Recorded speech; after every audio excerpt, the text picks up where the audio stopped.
Hey, everybody. Welcome back to Sip and Talk. I'm Joe, and as always, I've got Sunny here with me. Hey, you. Welcome back to the deep dive. Great to be here. Before we get rolling today, just got to give a quick shout out. Our good friend Micky. Seriously, you folks need to check out his YouTube channel, Mickytolife. He's got some really, really fun stuff over there. Go subscribe. You won't regret it. Yeah, Micky's stuff is great. Okay, so today we're diving into something really cool. Oh, yeah. Something you've probably heard the name of, but maybe you don't actually, know about. Intriguing. Lay it on me. The Kuroshio current. The what now? Kuroshio. Okay, that sounds kind of mysterious already. It does have a bit of an air about it, yeah. So what exactly is it? And, why should we care? Why should our listeners care? Right, good question. Well, get ready, because we've got some seriously interesting stuff about this ocean phenomenon. Okay. And how it's way more connected to our lives than you might think. All right, I'm ready for the deep dive. Let's unpack this black tide. Is that what they call it? That's the nickname, yeah. Black tide.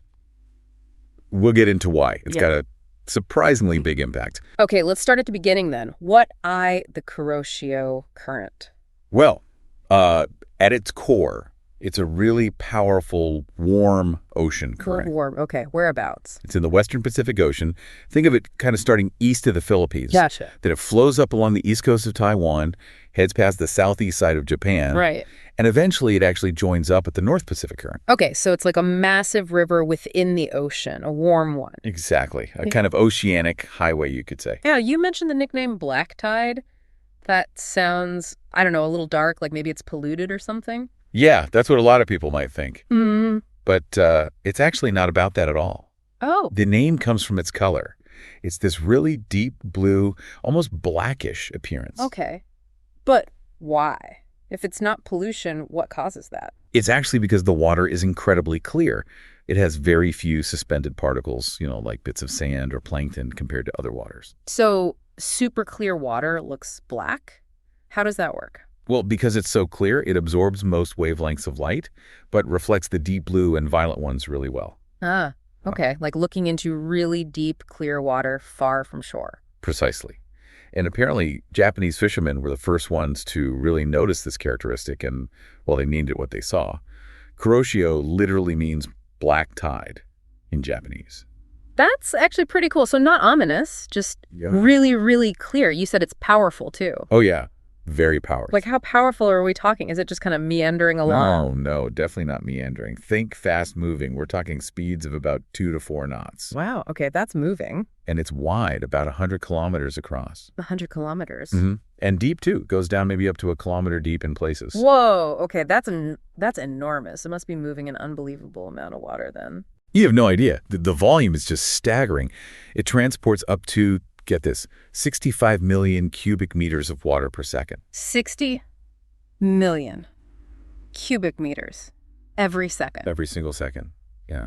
My brain just short-circuited trying to picture that. What's a comparison? Well, people have calculated it's like way more than all the major rivers of the world's flowing out combined, like several times over. Okay. Mind blown. So it's not just water, right? It must be carrying other stuff, too. Absolutely. Huge amount of heat, for one thing. Yeah. Also salt and various organic materials is a major transport system. All right, so it's massive, it's fast, it's carrying heat. Why is that so important? What's the big impact you mentioned?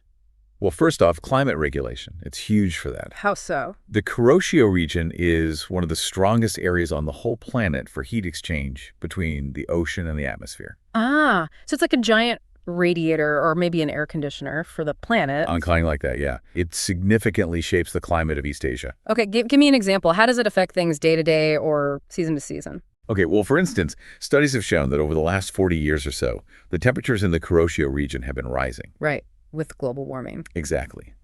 And that warmer water seems to have intensified something called the Mayu front. It's also known as the plum rain front. Plum rain, I've heard of that. Heavy rains in early summer. That's the one. The warmer ocean surface basically feeds more moisture and energy into the atmosphere, and that can pump up weather systems like the Mayu front, leading to stronger rainfall, particularly over the East China Sea and southern Japan. Huh.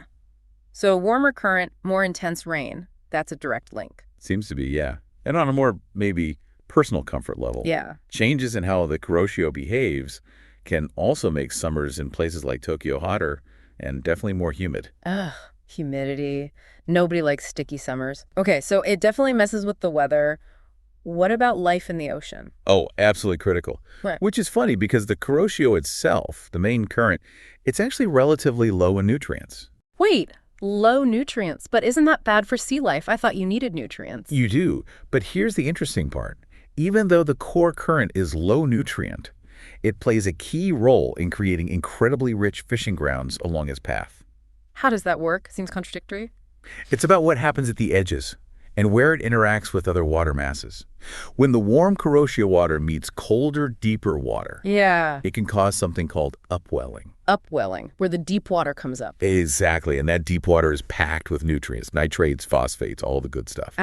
So the Kuroshio sort of stirs things up and brings the fertilizer to the surface. That's a great way to put it. It triggers this underwater fertilization, and those nutrients, they feed phytoplankton. The tiny plant things, base of the food web. Precisely. You get these huge blooms of phytoplankton. And what eats phytoplankton? Little fish, zooplankton, krill, stuff like that. You got it. And then bigger things eat the little fish. So you get mackerel, sardines, tuna, all congregating where the food is. So the Kuroshio basically sets the table for a massive ocean feast. That's it. Highly productive ecosystems pop up all along its path, especially off eastern Taiwan and southeastern Japan. The whole food web gets supercharged. And migrating fill would follow that, I guess? For sure. The warm water itself is a good habitat for many species, especially migrants like skipjack tuna. They literally follow the current. It's like a highway and a traveling buffet. Love that. So it makes fishing easier, too. Definitely.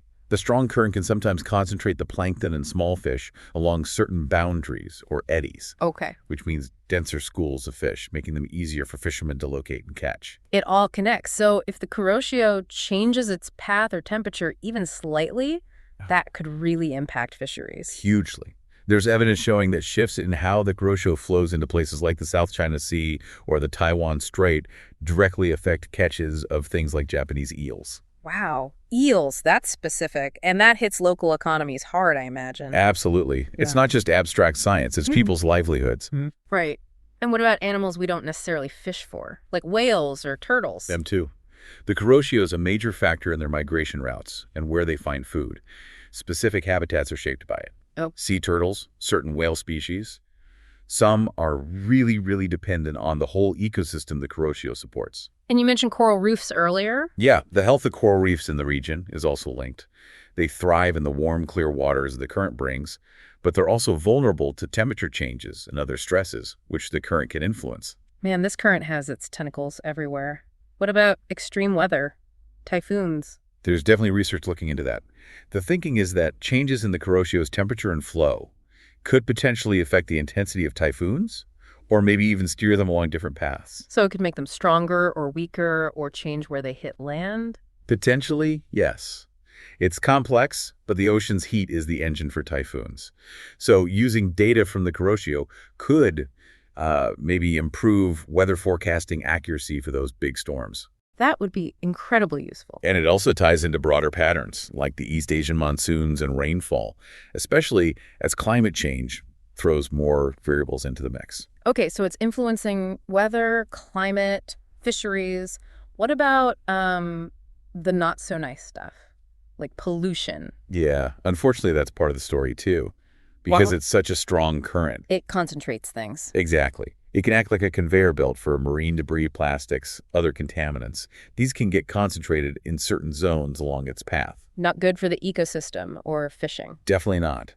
But on the flip side, understanding the current's flow patterns could help us. Oh. Maybe we could better predict where debris will accumulate, or even design technologies to intercept or clean it up more effectively. Knowledge is power, even when dealing with pollution. True. A double-edged sword there. Does it affect the land itself, the coastlines? It can, yeah. The sheer force of the water moving past can influence coastal erosion patterns and where sediments get deposited. So it shapes the beaches and cliffs? To some extent, yes. Places like the east coast of Taiwan, the Japanese coast, the current plays a role. It also impacts the specific geology and ecology of islands right in its main path, like Taiwan's Green Island and Orchid Island. Wow. It's just amazing how interconnected it all is, from tiny plankton all the way up to coastlines and global climate. It really is. You know, listening to all this, it kind of makes you think, are there like, life lessons we can take from this giant ocean current beyond the science? That's a fascinating angle. I think you absolutely could. Yeah. Like what? Well, think about its constant flow. It just keeps moving, right? Through seasons over long periods. Yeah, relentless. Maybe that symbolizes, the ups and downs in life, the constant change, but also that forward momentum. Even when things are tough, life keeps flowing. I like that. Keep moving forward. And how it follows the seabed topography, the landscape underwater. Maybe that speaks to needing to adapt to our own circumstances. Being flexible, finding our path within the landscape of our lives rather than just fighting against it. Go with the flow, but in a smart way. Adapt. Exactly. Its path isn't perfectly rigid either. It shifts with seasons, with bigger climate patterns. Life's uncertain, right? We constantly have to adjust. That is definitely true. No straight lines in life. And think about its impact. It affects climate, ecosystems, people, often without us even realizing it day to day. Right. It's a reminder that our own actions, even small ones, can have ripple effects on others, on our environment. We should be mindful of that interconnectedness. Yeah, the pebble in the pond idea again. Our own currents affect things. And maybe it's continuous movement. Maybe it encourages letting go of the past, focusing on the present, flowing towards the future, nourishing ourselves and others along the way, like it nourishes the fisheries. Letting go and moving on, that's a big one. What about that deep color, the black tide? Any life metaphor there? Perhaps. Maybe that deep, dark color reminds us of the need for introspection sometimes, or the courage it takes to face the unknown depths in our own lives. Ooh, deep. Literally. Yeah. And just like those nutrient-rich deep waters get brought up to create abundance, maybe our own low points or deep moments can actually be opportunities for growth if we navigate them right. Finding the nutrients in the darkness. Like that. And it's a warm current, you said. Right, warm. Maybe that symbolizes connection. Giving warmth and support, like it supports all that marine life and provides for fishermen. Oh, yeah. Our own connections, family, friends, community, they warm and enrich our lives too. Maybe it's a call to be a warm current for others. Be the warm current. That's a nice thought. And its power is kind of quiet, isn't it? It's not crashing waves. It's this immense steady flow. True. Understated power. Maybe that shows that true impact doesn't always have to be loud or flashy. Consistent effort, kindness, they can create huge ripples, even if nobody sees them happening. The power of quiet consistency. And finally, maybe it's resilience. It's been flowing for millions of years, adapting to ice ages, changing sea levels. Incredible resilience. It inspires us to be adaptable too, right? To face adversity, find new paths, and its long-term sustainability is maybe a nudge for us to live more harmoniously with our own environment. Wow. Okay, you've sold me. There are definitely some profound metaphors hidden in that current. It's way more than just water moving. Isn't it just? And thinking about its scale, how it crosses boundaries, that brings up some really important related issues too. Like what? Well, it flows through the waters of multiple countries, right? The Philippines, Taiwan, Japan. Yeah, you mentioned that. So that immediately highlights the need for international cooperation. You can't really manage something like the Kuroshio, its ecology, its fisheries, from just one country's perspective. The fish don't carry passports, like you said. Makes total sense. So what kind of cooperation are we talking about? Well, things like exploring marine protected areas, MPAs, in the Kuroshio region. Setting aside protected zones. Yeah, but that requires careful balancing. You have to protect the ecosystem, but also consider the fishing communities that depend on it. It needs international agreement and management. Sounds tricky, but necessary. What else? Education. Just raising public awareness. The Kuroshio is such a cool example to teach people about marine ecology. For sure. You could build school programs around it, connecting ocean science with the local cultures along its path. Yeah. Make it relevant. I could see kids getting really into tracking it, learning about the animals. Yeah. You mentioned local culture. What about traditional knowledge? Oh, that's huge. Yeah. Indigenous groups in Taiwan, like the Amis or the Tao people, and Japanese fishing communities, they have generations of knowledge about this current. They live in it every day. Exactly. And figuring out how to integrate that traditional ecological knowledge with modern science and management, that's crucial. Their myths, their stories, often hold real wisdom about respecting the environment. We shouldn't ignore that wisdom. What about tourism? People love oceans. There's definitely potential for ecotourism, whale watching, diving, maybe even experiences focused on understanding the current itself. But the key word is ecotourism. It has to be done carefully, balancing economic benefits with protecting the very environment that attracts tourists. Right. Don't kill the golden goose or the tuna.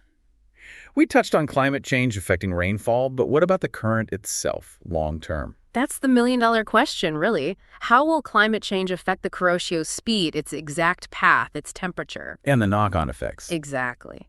Impacts on fisheries, regional climate, maybe typhoon behavior.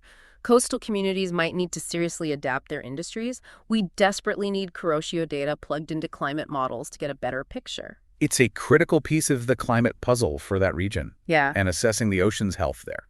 Yeah, the Kuroshio could be a great case study for developing better ocean health indicators, ones that look at ecology, economy, and social factors together. A holistic approach. Mm-hmm. And things like tracking ocean acidification in the area, which could really hurt shellfish farming and fisheries. Lots of ongoing research needed then. Can regular people help?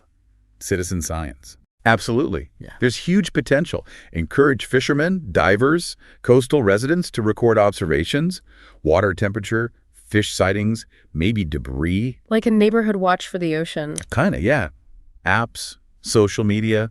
There are ways to gather that data and get people involved in monitoring the health of their local water. That's a great idea. Empowering people. Okay, slightly different tack. This current's ancient, right? Any chance it played a role in, like, history? Shipwrecks. Oh, for sure. It's very likely. Think about ancient maritime trade routes. Yeah. Finding shipwrecks or artifacts along the Kuroshio's path is a real possibility. Understanding its flow could even help marine archaeologists know where to look.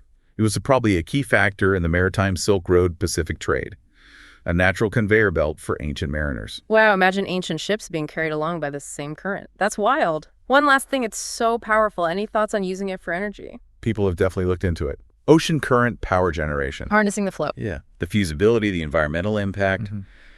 It's complex. There's potential energy there, but you have to weigh it against any disturbance to the marine environment. It's an ongoing discussion. Okay, wow. See, I knew it sounded mysterious, but there is so much more to the Kuroshio current than just a name on a map. Absolutely. It's this incredibly vital, dynamic force. Shaping weather, feeding millions, carrying history, even giving us things to think about in our own lives. You summed it up perfectly. Who knew a current could be so deep? Exactly. It really hammers home how interconnected everything is, doesn't it? It really does. So hopefully next time anyone hears Kuroshio, they'll picture this amazing, complex system with a huge story behind it. Yeah, hopefully this deep dive sparks some real curiosity. Maybe folks will look up the marine life or how scientists track its changes. There's always more to learn. A whole ocean of information, you might say. Nicely put.